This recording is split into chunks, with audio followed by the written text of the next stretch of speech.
হ্যাঁ চললাম এই তো 2 মিনিট। ট্রাফিকে ফেসে আছি, যা জাম বাপরে। দেখো বিশাল জাম। হ্যাঁ 2 মিনিট চললাম, এই তো লরি দাঁড়িয়ে, সামনে লরি দাঁড়িয়ে আছে, লরি সরো কাকা সরো, চলে দাও। হ্যাঁ চললাম 2 মিনিট চললাম। হ্যাঁ এই তো বেরোচ্ছি।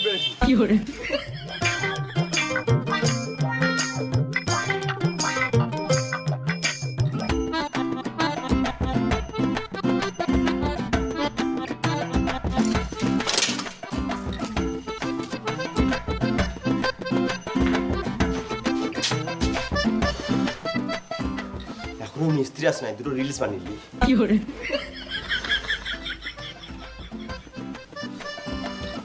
এসেছি আমি তোর পাড়ায়, এনেছি করে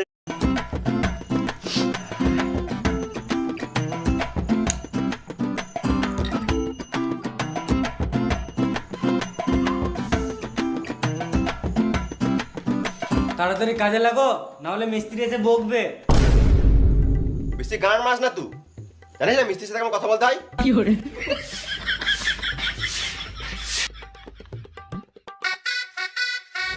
কই ভাই, মশলা রেডি করেছিস? খেপা চুদা লেবার হয়ে সিগারেট খেছে, দে সিগারেটটা। তাহলে ভিডিও খা, আর তাড়াতাড়ি মশলা রেডি কর। তুমি হেল্পার আগে বললে না? আমি তো তোমাকে মিস্ত্রি ভাবছিলাম। ওর কাছে আমি হেল্পার হতে পারি, কিন্তু তোর কাছে আমি সিনিয়র হেল্পার। সিনিয়র হেল্পার মানে ওই মিস্ত্রি।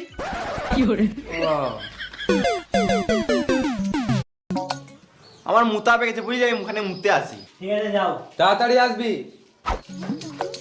মিস্ত্রি কাজ কেমন চলছে? হ্যাঁ দারুণ চলছে। আর ঘরের পেছনে ঘাসগুলো দেখলাম ছিল না, কবে ছিড়বে? রাজমিস্ত্রি বটি, ইট গাথা বাদ দিয়ে ঘাস ছিড়বো নাকি? আর কেমন কাজ করছো? বৃষ্টি পড়ছে তো ছাদে জল জমে পুকুর হয়ে গেছে। ভালোই তো, হেগে ছাদের জলে গান ধুয়ে নেবো। 2 নম্বর সিমেন্ট আনলে তো এরকমই কাজ হবে। কেন, এই সিমেন্ট গুলো ভালো নয়? ওয়াটার প্রুফ সিমেন্ট আনতে হবে, তবে তো ছাদে জল জমবে না। ওয়াটার প্রুফ সিমেন্ট হয় নাকি?